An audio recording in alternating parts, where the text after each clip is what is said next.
Salam Satu Malaysia.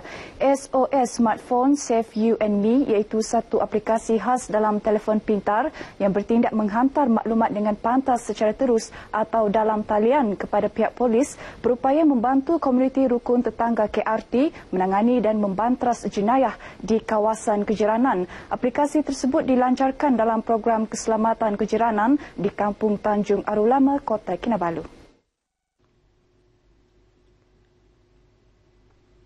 Aplikasi SOS yang dibangunkan Anak Jati Sabah ini dapat membantu usaha menyelamat, mencegah dan membantu mangsa-mangsa penganiayaan, penderaan dan kes-kes jenayah. Ketika merasmikan program keselamatan kejiranan menggunakan aplikasi SOS itu, Menteri di Jabatan Perdana Menteri Tan Sri Joseph Curuk berkata, penggunaan aplikasi tersebut akan memudahkan gerak kerja menjaga keselamatan di kawasan kejiranan dengan penyaluran maklumat secara pantas. Kita kasih perkenalkan di sini ialah satu tambahan lagi bagi mengirimkan sesuatu maklumat yang lebih pantas, lebih cepat kepada pihak polis yang berkuasa. Dalam perkembangan lain, Tan Sri Joseph Curuk mahu 985 KRT di Sabah meningkatkan peranan dalam menjaga keselamatan di kawasan kejiranan masing-masing. Katanya kerajaan melalui Jabatan Perpaduan Negara dan Integrasi Nasional JPNIN sentiasa berusaha memperkasa peranan KRT dengan pemberian peralatan skim rondaan sukarela SRS mahupun latihan bagi meningkatkan semangat dan motivasi anggota ketika membuat rondaan pada waktu malam. Terdahulu Tan Sri Joseph menyerahkan peralatan SRS dan basikal kepada KRT Tanjung Arulama. Sementara itu, Pengarah Jabatan Perpaduan Negara dan Integrasi Nasional JPNIN Sabah, Delin Liat Blaun, dalam ucapannya menyatakan semua KRT di negeri ini digalak mengguna pakai aplikasi SOS berkenaan ketika menjalankan tugas rondaan.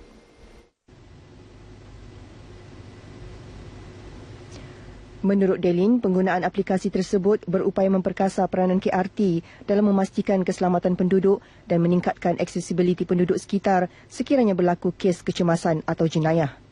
Setakat ini terdapat lebih 900 KRT di Sabah dengan 275 daripadanya melaksanakan skim rondaan sukarela SRS. Beliau yakin jumlah itu akan bertambah dari semasa ke semasa, bukan sahaja di kawasan bandar dan pinggir bandar, malah melibatkan kawasan luar bandar dan pedalaman pada masa depan. Delin juga mahu KRT di negeri ini aktif mengadakan pelbagai aktiviti bermanfaat di kawasan mereka dengan kerjasama pelbagai pihak, khususnya melibatkan usaha meningkatkan tahap keselamatan di kawasan kejiranan. Daerah Kota Marudu dikenal pasti sebagai salah satu lokasi panas penyeludupan rokok dan minuman keras di negeri ini. Sehubungan itu, Jabatan Kastam Diraja Malaysia JKDM bercadang mewujudkan cawangan kastam di daerah berkenaan bagi membantras aktiviti penyeludupan. Dalam sidang media selepas Majlis Pelancaran Ops Pacak 3 di Kota Marudu, Timbalan Ketua Pengarah Kastam Malaysia Bahagian Penguatkuasaan dan Pematuhan, Datuk Haji Matrang Suhaimi berkata, cadangan itu sudah dikemukakan kepada kementerian untuk tindakan lanjut. Selain pewujudan cawangan baharu, JKDM turut menjalinkan kerjasama bersepadu melalui strategi Lautan Biru Kebangsaan NBOS dengan agensi penguatkuasaan lain seperti Polis Diraja Malaysia PDRM, Jabatan Imigresen dan Kementerian Perdagangan Dalam Negeri Koperasi dan Kepenggunaan untuk mematahkan aktiviti penyeludupan di negeri ini. Kota Marudu ini adalah di bawah kawalan kita. Walaupun kita tidak ada cawangan penguatkuasaan yang khusus untuk menjagakan perniagaan ataupun untuk memantau aktiviti kehidupan di sini, all is not lost sebab kita ada agensi penguatkuasaan lain. Sementara itu, cadangan pewujudan cawangan kastam di Kota Marudu turut mendapat reaksi positif Pengarah JKDM Sabah, Datuk Dr. Haji Jonathan Kando. Memandangkan tempat ini terlalu jauh, para peniaga barang yang seluduk ini mengambil kesempatan daripada ketiadaan pegawai di sini, jabatan. So, memang kita ada cadang dulu untuk adakan di sini jabatan ini. Setakat ini JKDM hanya mempunyai cawangan di Kudat yang terletak kira-kira 2 jam perjalanan dari Kota Marudu.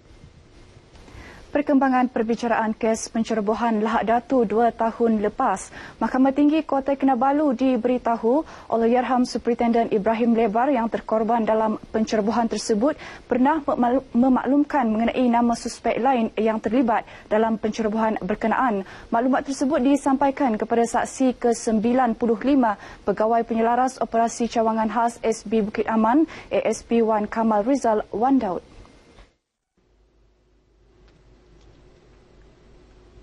Ketika memberi keterangan, ASP Wan Kamal Rizal bagaimanapun berkata beliau tidak mengingati nama tersebut kerana tidak diarahkan untuk membuat pintasan komunikasi terhadap nombor telefon suspek tersebut. Sebaliknya, hanya suspek Amir Bahar Hushin Kiram, Anwar Salib Ahmad, Tanil Hadani, Abdul Hadi Mawan, Basil Samiul, Nur Haida Ibnahi, Salib Ahmad Emali, Abdul Majil dan Datuk Akbimuddin Kiram yang terlibat dalam pintasan berkenaan. ASP Wan Kamal menyatakan demikian dalam pemeriksaan balas Pugam Bela Datuk N. Sivanadan mengenai nama suspek lain yang dimaklumkan kepadanya oleh Allahyarham Superintendent Ibrahim Lebar dalam pencerobohan itu.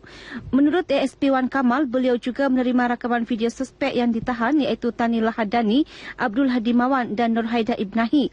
Rakaman video ini dibuat Inspektor Muhammad Moksin Muhammad Sidit bagi mengesahkan ketiga-tiga suspek ini adalah sasaran yang dicari. Namun rakaman video menerusi kamera itu dimusnahkan selepas operasi selesai. Perbicaraan di hadapan Hakim Stephen Chung berlangsung di bangunan Jabatan Penjara Kota Kinabalu.